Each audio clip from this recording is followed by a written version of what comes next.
ಓಂ ಶ್ರೀ ಮಹಾಗಣಾಧಿಪತಿಯೇ ನಮಃ. ಓಂ ಶ್ರೀ ಮಾತ್ರೇ ನಮಃ. ಓಂ ಶ್ರೀ ಗುರುಭ್ಯೋ ನಮಃ. ಸಮಸ್ತ ಕನ್ನಡ ವೀಕ್ಷಕರಿಗೆ ನಮಸ್ಕಾರ.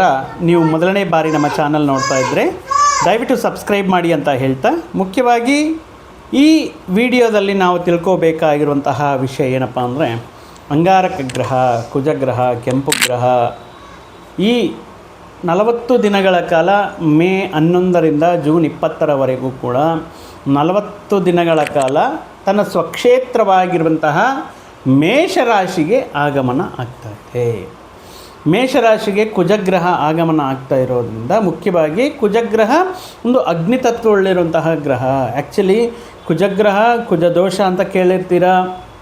ಕುಜ ಗ್ರಹವು ಪಾಪಗ್ರಹಗಳ ಜೊತೆ ಇರುವಂತಹ ಸಂದರ್ಭಗಳಲ್ಲಿ ಯಾವ ರೀತಿ ಪ್ರಭಾವ ನೀಡುತ್ತೆ, ಕುಜ ಉಚ್ಚ ಸ್ಥಿತಿಯಲ್ಲಿ ಬಲವಂತನಾಗಿ ಸ್ವಕ್ಷೇತ್ರದಲ್ಲಿ ಸ್ವತಂತ್ರವಾಗಿ ಫಲಗಳನ್ನು ನೀಡುವಾಗ ಯಾವ ರೀತಿ ಫಲಗಳನ್ನು ನೀಡುತ್ತೆ ಅಂತ ನಾವು ನೋಡುವಾಗ, ಯಾರ ಜಾತಕನ ಜನ್ಮ ಜಾತಕವನ್ನು ನೋಡಿದಾಗ ಮುಖ್ಯವಾಗಿ ಈ ಕುಜಗ್ರಹವು ಮುಖ್ಯವಾಗಿ ಸ್ವತಂತ್ರವಾಗಿ ಫಲಗಳನ್ನು ನೀಡ್ತಾ ಇದೆ, ಉಚ್ಚ ಸ್ಥಿತಿಯಲ್ಲಿದೆ, ಬಲವಾಗಿದ್ದಾರೆ ಅನ್ನುವಂತಹ ಸಂದರ್ಭಗಳಲ್ಲಿ ಈ ರಾಜಕೀಯ ಕ್ಷೇತ್ರದಲ್ಲಿ ಅದ್ಭುತ ರೀತಿಯಲ್ಲಿ ಯಶಸ್ಸನ್ನು ಕಾಣೋದಕ್ಕೆ, ಉನ್ನತ ಸ್ಥಿತಿಯಲ್ಲಿ ಉನ್ನತ ಹುದ್ದೆಗಳನ್ನು ಪಡೆಯೋದಕ್ಕೆ, ವಿಪರೀತವಾಗಿರುವಂಥ ಹಣ ಸಂಪಾದನೆ ಮಾಡುವುದಕ್ಕೆ, ಶತ್ರುಗಳ ಮೇಲೆ ಮೇಲ್ಗೈ ಮಾಡೋದಕ್ಕೆ, ಇಂತಹ ಕೋರ್ಟ್ ಕೇಸ್ ಸಮಸ್ಯೆಗಳಿದ್ರೂ ಕೂಡ ಅದರಲ್ಲಿ ಉತ್ತಮ ರೀತಿಯಲ್ಲಿ ಅನುಕೂಲ ಇರೋದಕ್ಕೆ ತುಂಬ ಚೆನ್ನಾಗಿರುತ್ತೆ. ಅದೇ ಸ್ತ್ರೀಯರಿಗೆ ಕುಜಗ್ರಹವು, ಅಂಗಾರಕ ಗ್ರಹವು, ಮಂಗಳ ಮುಖ್ಯವಾಗಿ ಅನುಕೂಲವಾಗಿರುವಂತಹ ಸಂದರ್ಭಗಳಲ್ಲಿ ಅವರ ವೈವಾಹಿಕ ಜೀವನ ಉತ್ತಮ ರೀತಿಯಲ್ಲಿ ಇರುತ್ತೆ. ಎಲ್ಲ ರೀತಿಯಲ್ಲಿ ಯೋಗ್ಯವಂತರಾಗಿರುವಂತಹ, ಸಮರ್ಥವಂತನಾಗಿರುವಂತಹ ಸಂಗಾತಿಯ ಅವರ ಜೀವನಕ್ಕೆ ಆಗಮನ ಆಗೋದಕ್ಕೆ, ವೈವಾಹಿಕ ಜೀವನವು ಅದ್ಭುತ ರೀತಿಯಲ್ಲಿ ಮುಂದುವರಿಸೋದಕ್ಕೆ, ಅದೇ ರೀತಿ ಪುತ್ರ ಸಂತಾನ ಆಗೋದಕ್ಕೆ, ಸಂತಾನದ ಮುಖಾಂತರ ಉನ್ನತ ರೀತಿಯ ಉತ್ತಮ ಅಭಿವೃದ್ಧಿಯನ್ನು ಕಾಣುವುದಕ್ಕೆ ಮುಖ್ಯವಾಗಿ ಕುಜಗ್ರಹವು ನಮ್ಮ ಜಾತಕ ಚಕ್ರದಲ್ಲಿ ಅಥವಾ ಗೋಚಾರಗಳಿಂದ ನೋಡುವಾಗ, ವೈಯಕ್ತಿಕ ಜಾತಕದಿಂದ ನೋಡುವುದಾದರೂ ಕೂಡ ಈ ರೀತಿಯ ಫಲಗಳನ್ನು ನೀಡ್ತಾ ಇರ್ತಾರೆ. ಇನ್ ಕೇಸ್ ಕುಜ ಯಾವುದಾದ್ರೂ ಒಂದು ಪಾಪಗ್ರಹ ಜೊತೆಗೆ ಅಥವಾ ಬೇರೆ ಗ್ರಹಗಳ ಜೊತೆಗೆ ಸೇರಿದ್ದಾರೆ, ಈಗ ದೋಷವನ್ನು ಉಂಟು ಮಾಡ್ತಾ ಇದ್ದಾರೆ ಲಗ್ನದಲ್ಲಿ, ಚತುರ್ಥ ಸ್ಥಾನದಲ್ಲಿ, ಸಪ್ತಮದಲ್ಲಿ, ಈ ರೀತಿ ಕುಜದೋಷವನ್ನು, ವ್ಯಯಸ್ಥಾನದಲ್ಲಿ ಕುಜದೋಷವನ್ನು ಉಂಟು ಮಾಡುವಂತಹ ಸಂದರ್ಭಗಳಲ್ಲಿ ಏನಾಗುತ್ತೆ ಅಂದರೆ, ಮುಖ್ಯವಾಗಿ ಸ್ತ್ರೀಯರಿಗೆ ಈ ಕುಜದೋಷ ಅನ್ನೋದು ಮುಖ್ಯವಾಗಿ ಯಾವ ರೀತಿ ಇರುತ್ತೆ, ವಿವಾಹ ವಿಳಂಬ ಆಗೋದಾಗಿರಬಹುದು, ಅಥವಾ ಯಾವುದೇ ರೀತಿ ಇಲ್ಲದೇ ಇರುವಂತಹ, ಯಾವುದೇ ರೀತಿ ಕ್ಯಾರೆಕ್ಟರ್ ಇಲ್ಲದಿರುವಂತಹ, ಸಂಸ್ಕಾರ ಇಲ್ಲದಿರುವಂತಹ, ಅಸಮರ್ಥನಾಗಿರುವಂತಹ ಜೀವನ ಸಂಗಾತಿಯನ್ನು ಪಡೆಯೋದಕ್ಕೆ, ಅಥವಾ ಎಲ್ಲ ರೀತಿಯ ಖರ್ಚು ವೆಚ್ಚಗಳು ಅಂದರೆ ದುರಾದೃಷ್ಟ ಜೀವನ ಸಂಗಾತಿಯನ್ನು ಪಡೆಯೋದಕ್ಕೆ ಕುಜ ನೀಚನಾಗಿ ಅಥವಾ ಕುಜ ಪಾಪಗ್ರಹಗಳ ಜೊತೆ ಇರುವಂತಹ ಸಂದರ್ಭಗಳು ಇರುತ್ತೆ. ಅಂತಹ ಜೀವನದ ಮೇಲೆ ಪ್ರಭಾವವನ್ನು ನೀಡುವಂತಹ ಈ ಕುಜಗ್ರಹವು ಮೇ 11ರಿಂದ ಜೂನ್ 20ರವರೆಗೆ ಮೇಷರಾಶಿಯಲ್ಲಿ ತನ್ನ ಸ್ವಕ್ಷೇತ್ರದಲ್ಲಿ ಇರುತ್ತೆ. ದ್ವಾದಶ ರಾಶಿಗಳಲ್ಲಿ ಯಾವ ರೀತಿ ಫಲಗಳನ್ನು ನೀಡುತ್ತೆ ಅಂತ ನಾವು ಈ ಪರ್ಟಿಕ್ಯುಲರ್ ವಿಡಿಯೋದಲ್ಲಿ ನೋಡುವುದಾದರೆ, ಮುಖ್ಯವಾಗಿ ಭಾಗ್ಯಾಧಿಪತಿ ಆಗಿರುವಂಥ ಮೀನರಾಶಿ ಜಾತಕರಿಗೆ ಈಗ ಈ ಬದಲಾಗ್ತಾ ಇರುವಂತಹ ಕುಜಗ್ರಹ ಯಾವ ರೀತಿ ಅನುಕೂಲವಾಗಿರುತ್ತೆ. ಮೀನರಾಶಿಗೆ ಸ್ವಾಭಾವಿಕವಾಗಿ ಭಾಗ್ಯಾಧಿಪತಿಯಾಗಿರುವಂತಹ ಕುಜಗ್ರಹವು ಧನ ಕುಟುಂಬ ಸ್ಥಾನದಲ್ಲಿ ಸಂಚಾರವನ್ನು ಮಾಡುತ್ತಾ 40 ದಿನಗಳ ಕಾಲ ಯಾವ ರೀತಿ ಅನುಕೂಲ ಫಲಗಳನ್ನು ನೀಡ್ತಾ ಇದೆಯಾ ಅಂತ ನಾವು ನೋಡುವುದಾದರೆ, ಧನ ಕುಟುಂಬ ಸ್ಥಾನ 2ನೇ ಮನೆ, ಭಾಗ್ಯಾಧಿಪತಿ ಸಂಚಾರ ಅಂತ ನೋಡುವುದಾದರೆ, ಇದು ಒಂದು ರೀತಿ ಆಕಸ್ಮಿಕವಾಗಿ, ಅನೂಹ್ಯವಾಗಿ ಅದೃಷ್ಟ ಕೂಡಿ ಬಂದು ಈ ಹಣಕಾಸಿನ ಸಂಪಾದನೆ ಮಾಡುವಂತಹ, ಆದಾಯವನ್ನು ಪಡೆಯುವಂತಹ ಮಾರ್ಗಗಳು ಅಧಿಕವಾಗುವುದಕ್ಕೆ, ವಿವಿಧ ಮಾರ್ಗಗಳ ಮುಖಾಂತರ ಆದಾಯವನ್ನು ಪಡೆಯುವಂತಹ ಮಾರ್ಗಗಳನ್ನು ಪಡೆಯೋದಕ್ಕೆ, ಅವಕಾಶಗಳನ್ನು ಪಡೆಯೋದಕ್ಕೆ ಈ ಬದಲಾಗ್ತಾ ಇರುವಂತಹ ಮೀನರಾಶಿಯವರಿಗೆ ಧನ ಕುಟುಂಬ ಸ್ಥಾನದಲ್ಲಿರುವಂಥ ಅಂಗಾರಕ ಗ್ರಹವು ಈ 40 ದಿನಗಳ ಕಾಲ ಅತ್ಯುತ್ತಮ ಆದಾಯವನ್ನು ನೀಡುತ್ತದೆ. ಅಂದರೆ ಹಣಕಾಸಿನ ಸ್ಥಿತಿ, ಆರ್ಥಿಕ ಸ್ಥಿತಿಯನ್ನಿಂದ ನಾವು ನೋಡುವುದಾದರೆ, ಧನ ಕುಟುಂಬ ಸ್ಥಾನಕ್ಕೆ ಆಗಮನ ಆಗ್ತಾ ಇರುವಂತಹ ಕುಜ ಉತ್ತಮ ರೀತಿಯಲ್ಲಿ ಹಣಕಾಸಿನ ಅವಕಾಶಗಳನ್ನು ನೀಡ್ತಾ ಇರುತ್ತೆ. ಹಣಕಾಸಿನ ಮಾರ್ಗಗಳನ್ನು ಅವಕಾಶಗಳನ್ನು ಕೊಡ್ತಾ ಇರುತ್ತೆ ಅಂತಾನು ಹೇಳಬಹುದು. ಅದು ಕೂಡ ಯಾವ ರೀತಿಯಲ್ಲಿ ಅದೃಷ್ಟ ರೂಪದಲ್ಲಿ ಕೂಡಿ ಬರುವುದು ಅಂದರೆ ಒಂದು ಪರ್ಟಿಕ್ಯುಲರ್ ಆಗಿ ಒಂದು ಪರ್ಟಿಕ್ಯುಲರ್ ಗುಂಪಿನಲ್ಲಿ ಯಾರಿಗೆ ಬರುತ್ತೋ ಗೊತ್ತಿಲ್ಲ, ಅಂದರೆ ಸಮ್ಟೈಮ್ ಲಾಟ್ರಿ ಮುಖಾಂತರ ಆಗಿದೆ. ಅಂದರೆ ಈ ರೀತಿ ಹೇಳ್ತಾ ಇದ್ದೀನಿ ಅಂತ ದಯವಿಟ್ಟು ಈ ರೀತಿ ವಿಷಯಗಳು ಮಾಡೋಕ್ಕೆ ಹೋಗಬೇಡಿ. ಅದೃಷ್ಟವಶಾತ್ ನಿಮಗೆ ಹಣಕಾಸಿನ ಸೌಲಭ್ಯ ಅನ್ನೋದು ಕೂಡಿ ಬರೋದಕ್ಕೆ ಅವಕಾಶ ಇರಬಹುದು. ಅದೇ ರೀತಿ ನಿಮ್ಮ ತಂದೆಯ ಮುಖಾಂತರ ಅಥವಾ ತಾತ, ಅಜ್ಜ ಮುತ್ತಜ್ಜ ಇತ್ಯಾದಿ ಆನ್ಸೆಸ್ಟ್ರಲ್ ಪ್ರಾಪರ್ಟೀಸ್ ತುಂಬ ದಿನಗಳಿಂದ ನಿಮ್ಮ ಹೆಸರಿಗೆ ಬದಲಾವಣೆ ಆಗದೆ, ಟ್ರಾನ್ಸ್ಫರ್ ಆಗದೆ ಇರುವಂತಹ ಕೆಲವೊಂದು ಪ್ರಾಪರ್ಟೀಸು ಈ ಮಾಸದಲ್ಲಿ ನಿಮ್ಮ ಹೆಸರಿಗೆ ಬದಲಾಗೋದಕ್ಕೆ ಧನ ಕುಟುಂಬ ಸ್ಥಾನದಲ್ಲಿ ಇರುವಂತಹ ಕುಜ ಮೀನರಾಶಿ ಜಾತಕರಿಗೆ ಅನುಕೂಲವನ್ನು ನೀಡ್ತಾ ಇರ್ತಾರೆ. ನೋಡಿ, ಹಣಕಾಸಿನ ವಿಷಯಗಳಲ್ಲಿ ಅನುಕೂಲ, ಪ್ರಾಪರ್ಟಿ ವಿಷಯಗಳಲ್ಲಿ, ಆಸ್ತಿಗಳ ವಿಷಯದಲ್ಲಿ ಅನುಕೂಲವನ್ನು ಧನ ಕುಟುಂಬ ಸ್ಥಾನದಲ್ಲಿ ನೀಡ್ತಾ ಇರುತ್ತೆ. ಮುಖ್ಯವಾಗಿ ಉದ್ಯೋಗಸ್ಥರಿಗೆ ಯಾವ ರೀತಿ ಇರುತ್ತೆ ಅಂತ ನೋಡುವುದಾದರೆ, ಉದ್ಯೋಗಸ್ಥರಿಗೆ ಧನ ಕುಟುಂಬ ಸ್ಥಾನದಲ್ಲಿ ಭಾಗ್ಯಾಧಿಪತಿಯ ಸಂಚಾರ ಅನ್ನೋದು ಉತ್ತಮ ರೀತಿಯಲ್ಲಿ, ನಾನು ಮುಂಚೆನೇ ಹೇಳಿದ್ದೀನಿ, ಆದಾಯ ಬೆಳವಣಿಗೆ ಅಂದರೆ ಮುಖ್ಯವಾಗಿ ಇಂಕ್ರಿಮೆಂಟ್ಸ್ ಬರೋದಾಗಿರಬಹುದು, ಪ್ರಮೋಷನ್ ಸಿಗೋದಾಗಿರಬಹುದು, ಅಡಿಷ್ನಲ್ ಇನ್ಕಮ್ ಸೋರ್ಸಸ್ನ ನಿಮಗೆ ಪಡೆಯೋದಕ್ಕೆ, ಅಂದರೆ ನೀವು ಯಾವುದಾದ್ರೂ ಒಂದು ಜಾಬ್ ಮಾಡ್ತಾ ಇರ್ತೀರ, ಅದರ ಜೊತೆಗೆ ಮಲ್ಟಿಪಲ್ ಇನ್ಕಮ್ ಸೋರ್ಸಸ್ನ ಕ್ರಿಯೇಟ್ ಮಾಡ್ಕೊಳ್ಳೋದಕ್ಕೆ ಅಥವಾ ಬೇರೆ ಬೇರೆ ಮಾರ್ಗಗಳಿಂದ ಇನ್ಕಮ್ನ ಪಡೆಯೋದಕ್ಕೆ ನೀವು ಮಾಡುವಂತಹ ಪ್ರಯತ್ನಗಳು ಸಾಕಾರವಾಗುತ್ತೆ, ಫಲಕಾರಿಯಾಗುತ್ತೆ ಅಂತ ಹೇಳ್ಬೋದು. ಏನಾಗುತ್ತೆ, ಆಟೋಮೆಟಿಕ್ಕಾಗಿ once that income gets increase, ನಮ್ಮ ಲೈಫ್ ಸ್ಟೈಲ್ ಅನ್ನೋದು ಚೇಂಜ್ ಆಗುತ್ತೆ, ಜೀವನ ವಿಧಾನ ಅನ್ನೋದು ಬದಲಾಗುತ್ತೆ. ಅಂದರೆ ನಾವು ಫುಡ್ ಹ್ಯಾಬಿಟ್ಸ್ ಆಗಿರಬಹುದು, ಲಾವಿಶ್ನೆಸ್ ಆಗಿರಬಹುದು, ಅಥವಾ ನಮ್ಮ ಜೀವನ ವಿಧಾನ, ಮನೆಗೆ ಬೇಕಾಗಿರುವಂತಹ ಗೃಹ ಉಪಕರಣಗಳನ್ನು ಪಡೆಯೋದಾಗಿರ್ಬಹುದು. ಸೊ ಎಂಟೈರ್ ಇಂಪ್ಯಾಕ್ಟ್ ಅದು ಆದಾಯ ಮಾರ್ಗಗಳು ಜಾಸ್ತಿ ಆದಾಗ ನಮ್ಮ ಜೀವನ ಬದಲಾವಣೆ ಒಂದು ರೀತಿ ಅಂದರೆ ಉತ್ತಮ ರೀತಿಯಲ್ಲಿ ಬೆಳವಣಿಗೆ ಆಗಲಿಕ್ಕೆ ಅವಕಾಶವಿರುತ್ತೆ ಮೀನರಾಶಿಯವರಿಗೆ ಈ ಸಂದರ್ಭದಲ್ಲಿ.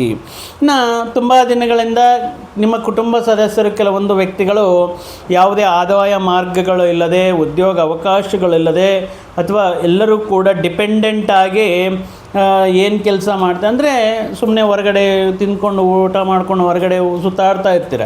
ಬಟ್ ಈ ಮಾಸದಲ್ಲಿ ಕುಟುಂಬ ಸ್ಥಾನ, ಧನ ಕುಟುಂಬ ಸ್ಥಾನ ಅಲ್ವಾ, ಕುಜ ಆಗಮನ ಆಗಿರೋದ್ರಿಂದ ಪರ್ಟಿಕ್ಯುಲರ್ ಆಗಿ ನಿಮ್ಮ ಕುಟುಂಬ ಸದಸ್ಯರಿಗೆ, ನಿಮ್ಮಲ್ಲಿ ಡಿಪೆಂಡ್ ಆಗಿರುವಂತಹ ವ್ಯಕ್ತಿಗಳಿಗೆ ಆದಾಯ ಮಾರ್ಗಗಳು ಸಿಗುವ ಮುಖಾಂತರ, ಅವರಿಗೆ ಉದ್ಯೋಗ ಮಾರ್ಗಗಳು ಸಿಗುವ ಮುಖಾಂತರ, ಅಥವಾ ಅವರಿಂದ ಈ ಈ ರೆಸ್ಪಾನ್ಸಿಬಿಲಿಟೀಸ್ ಏನು ತಗೊಂಡಿರ್ತೀರೋ ಅದನ್ನು ಅವರಿಗೆ ಉತ್ತಮ ರೀತಿಯಲ್ಲಿ ಉದ್ಯೋಗ ಮಾರ್ಗಗಳು, ಆದಾಯವು ಬರೋದರಿಂದ ನಿಮ್ಮಲ್ಲಿರುವಂತಹ ಆ ಪ್ರೆಷರ್, ನಿಮ್ಮಲ್ಲಿರುವಂತಹ ರೆಸ್ಪಾನ್ಸಿಬಿಲಿಟೀಸು ಸ್ವಲ್ಪ ಕಮ್ಮಿ ಆಗಲಿಕ್ಕೆ ಈ ಮಾಸದಲ್ಲಿ ಅನುಕೂಲವಾಗಿರುತ್ತೆ.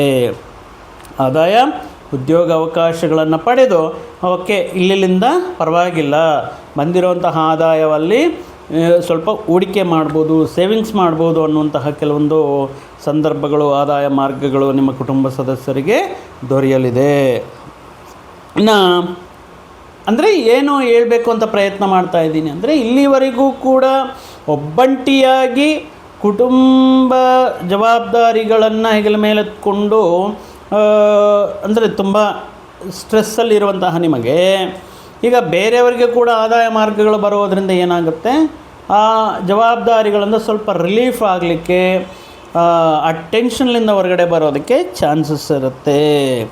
ಇನ್ನು ಈ ಕುಟುಂಬ ಜವಾಬ್ದಾರಿಗಳನ್ನು ಬೇರೆ ಕುಟುಂಬ ಸದಸ್ಯರ ಜೊತೆಗೆ ಹಂಚ್ಕೊಳ್ತೀರ. ಮತ್ತೊಂದು ವಿಷಯ, ಕುಜ ಬಂದು ಭೂಮಿಕಾರಕ ಅಂತ ಹೇಳ್ತಾ ಇರ್ತೀವಲ್ವ. ಕುಜ ಭೂಮಿಕಾರಕ, ಭೂಮಿ ವಿಷಯಗಳಲ್ಲಾಗಿರ್ಬೋದು, ಆಸ್ತಿಗಳ ವಿಷಯಗಳಲ್ಲಾಗಿರ್ಬೋದು, ಒಂದೇ ಅಂದರೆ ಆಕಸ್ಮಿಕವಾಗಿ ನೀವು ಪಡೆದಿರುವಂತಹ ಸ್ಥಿರಾಸ್ತಿಗಳ ಬೆಲೆ ಹೆಚ್ಚಳವಾಗುತ್ತೆ, ಅದ್ಭುತ ರೀತಿಯಲ್ಲಿ ಬೇಡಿಕೆ ಅನ್ನೋದು ಬರುತ್ತೆ. ಇದಕ್ಕೆ ಮುಂಚೆ ಒಂದು 10 ಲಕ್ಷಕ್ಕೆ ಕೂಡ ಹೋಗದೇ ಇರುವಂತಹ ವಿಷಯಗಳು ಈಗ ಆಟೋಮೆಟಿಕ್ಕಾಗಿ ಇಲ್ಲ ನಾವು 20 ಲ್ಯಾಕ್ಸ್ ತೊಗೊಳ್ತೀವಿ, 30 ಲಕ್ಷಕ್ಕೆ ಅನ್ನೋ ರೀತಿಯಲ್ಲಿ ಡಿಮ್ಯಾಂಡ್ ಅನ್ನೋದು ಬರುತ್ತೆ. ಉತ್ತಮ ರೀತಿಯಲ್ಲಿ ನಿಮ್ಮ ಸೈಟ್ ಪ್ರಾಪರ್ಟೀಸ್ಗೆ ಬೆಲೆ ಅನ್ನೋದು ಕೂಡ ಕೂಡಿ ಬರಲಿಕ್ಕೆ ಇರುತ್ತೆ. ಸೊ ಆದ್ದರಿಂದ ನಿಮ್ಮ ಅಸೆಟ್ಸ್ ವ್ಯಾಲ್ಯೂ ಏನಿರೋದು ಅದು ಹೆಚ್ಚಳ ಆಗೋದಕ್ಕೆ ಚಾನ್ಸಸ್ ಇರುತ್ತೆ. ಎಷ್ಟೇ ಅನುಕೂಲ ಇದ್ರೂ ಕೂಡ ಧನ ಕುಟುಂಬ ಸ್ಥಾನದಲ್ಲಿ ಕುಜನ ಅನುಕೂಲತೆ ಇದ್ರೂ ಕೂಡ ಸಾಕಷ್ಟು ತಿಂಗಳಿಂದ ಆಲ್ಮೋಸ್ಟ್ 1 ಇಯರಿಂದ ರಾಶಿಯಲ್ಲೇ ಕೂತಿರುವಂತಹ ಶನಿ ಪರಮಾತ್ಮ ಇವರನ್ನು ನಾನಾ ರೀತಿಯಲ್ಲಿ ಇವರ ತಾಳ್ಮೆಯನ್ನು ಪರೀಕ್ಷೆ ಮಾಡ್ತಾ ಇದ್ದಾರೆ. ಹಣಕಾಸಿನ ವಿಷಯಗಳಲ್ಲಿ, ಆರ್ಥಿಕ ವಿಷಯಗಳಲ್ಲಿ, ಆರೋಗ್ಯ ವಿಷಯಗಳಲ್ಲಿ, ಕೌಟುಂಬಿಕ ವಿಷಯಗಳಲ್ಲಿ, ಉದ್ಯೋಗ ವೃತ್ತಿ ಎಲ್ಲ ವಿಷಯಗಳಲ್ಲಿ ಮುಖ್ಯವಾಗಿ ಶನಿ ಪರಮಾತ್ಮ ಅನುಕೂಲವಾಗಿದ್ದರೆ ತುಂಬ ಶುಭ ಫಲಗಳನ್ನು ನೀಡ್ತಾ ಇರ್ತಾರಂತೆ. ಅದೇ ಶನಿ ಪರಮಾತ್ಮ ಅನುಕೂಲವಾಗದಿದ್ದರೆ ಲಗ್ನದಲ್ಲಿ ಅಷ್ಟದರಿದ್ರಗಳನ್ನು ನೀಡ್ತಾ ಇರ್ತಾರಂತೆ. ಸೊ ಆಗಿರೋದ್ರಿಂದ ಲಗ್ನದಲ್ಲೇ ಶನಿ ಇರೋದರಿಂದ ಬಟ್ ಈ ರೀತಿ ಅನುಕೂಲವಾಗಿರುವಂತಹ ಕುಜನ ಗ್ರಹಸ್ಥಿತಿ ಇದ್ದರೂ ಲಗ್ನದಲ್ಲಿ ಇರುವಂತಹ ಶನಿ ಪರಮಾತ್ಮ ನೀಡುವಂತಹ ಕೆಲವೊಂದು ಆತಂಕಗಳನ್ನು, ಸಮಸ್ಯೆಗಳನ್ನು ತಪ್ಪಿಸಬೇಕು ಅಂದರೆ ಶನಿ ಪರಮಾತ್ಮನಿಗೆ ಮಾಡಬೇಕಾಗಿರುವಂತಹ ಪರಿಹಾರಗಳನ್ನು ಮಾಡಲೇಬೇಕಾಗಿರುತ್ತೆ. ಗೋಮಾತೆಗೆ ಆಹಾರ ತಿನ್ನಿಸೋದಾಗಿರಬಹುದು, ಎಳ್ಳಿನ ಬೆಲ್ಲ ಸೇರಿಸಿ ಗೋಮಾತೆಗೆ ಆಹಾರವನ್ನು ತಿನ್ನಿಸೋದಾಗಿರ್ಬೋದು, ಆಂಜನೇಯ ಸ್ವಾಮಿ ಆರಾಧನೆ ಅಥವಾ ಈಶ್ವರನಿಗೆ ಅಭಿಷೇಕ ಮಾಡಿಸೋದಾಗಿರ್ಬೋದು, ತೈಲಾಭಿಷೇಕ ಶನಿ ಪರಮಾತ್ಮನಿಗೆ ಮಾಡುವುದಾಗಿರಬಹುದು, ಕಪ್ಪು ವಸ್ತ್ರಗಳನ್ನು ದಾನ ಮಾಡೋದಾಗಿರಬಹುದು. ಈ ರೀತಿ ಕೆಲವೊಂದು ಧರ್ಮ ವಿಷಯಗಳು, ಒಳ್ಳೆಯ ವಿಷಯಗಳನ್ನು ಮಾಡ್ತಾ ನಿಮ್ಮನ್ನು ನೀವು ಸಂಸ್ಕಾರ ಮಾಡಿಕೊಳ್ತಾ ಕೆಲವೊಂದು ವಿಷಯಗಳು ಅಂದರೆ ಈ ಲೇಜಿನೆಸ್ ಆಗಿರಬಹುದು, ಕೆಲವೊಂದು ಅನಾವಶ್ಯಕವಾಗಿರುವಂತಹ ವಿಷಯಗಳಲ್ಲಿ ಇನ್ವಾಲ್ವ್ ಆಗಿ ಅವಮಾನ ಪಡೋದು ಇತ್ಯಾದಿ ವಿಷಯಗಳಿಗೆ ದೂರವಾಗಿ ಕಷ್ಟೇ ಫಲೇ, ನೀವೆಷ್ಟು ಕಷ್ಟಪಡ್ತಾ ಇರ್ತೀರೋ, ಎಷ್ಟು ಕಷ್ಟದ ಮೇಲೆ ಎಫರ್ಟ್ಸ್ ಆಗ್ತಾ ಕಷ್ಟವನ್ನು ನಂಬ್ಕೊಂಡಿರ್ತೀರೋ ಅಷ್ಟು ಅನುಕೂಲವಾಗಿ ಶನಿ ಪರಮಾತ್ಮ ನಿಮ್ಮನ್ನು ಕಾಪಾಡ್ತಾ ಇರ್ತಾರೆ. ಅದನ್ನೇ ಹೇಳೋದು ಧರ್ಮಕಾರಕ ಕರ್ಮಕಾರಕ. ಧರ್ಮವನ್ನು ನೀವು ಗೆಲ್ಲಿಸಿದ್ರೆ ಆ ಧರ್ಮದ ರೂಪದಲ್ಲಿ ನಿಮಗೆ ಒಳ್ಳೆಯದು ಮಾಡೋದಕ್ಕೆ ಶನಿ ಪರಮಾತ್ಮ ಇನ್ನಿರುತ್ತೆ. ಸೊ ಆದ್ದರಿಂದ ನಿಮ್ಮನ್ನು ನೀವು ಸಂಸ್ಕಾರ ಮಾಡ್ಕೊಂಡಿರ್ತೀರಿ. ಏನೋ ಈಗೋ ಪ್ರಾಬ್ಲಮ್ಲಿಂದ ಅಥವಾ ನಿಮಗೆ ಒಳ್ಳೆಯದು ಹೇಳುವಂತಹ ವ್ಯಕ್ತಿಗಳನ್ನು, ನಿಮ್ಮ ಒಳ್ಳೆಯದನ್ನು ಬಯಸಿರುವಂತಹ ವ್ಯಕ್ತಿಗಳನ್ನು ಈಗೋ ಪ್ರಾಬ್ಲಮ್ಲಿಂದನೋ ಮತ್ತೊಂದು ಅಥವಾ ನಿಮ್ಮಲ್ಲಿರುವಂತಹ ಲೇಜಿನೆಸ್ಸಿಂದೋ ಕೆಲವೊಂದು ವಿಷಯಗಳಿಂದ ಸೈಡ್ಗಿಟ್ಟಿರ್ತೀರ.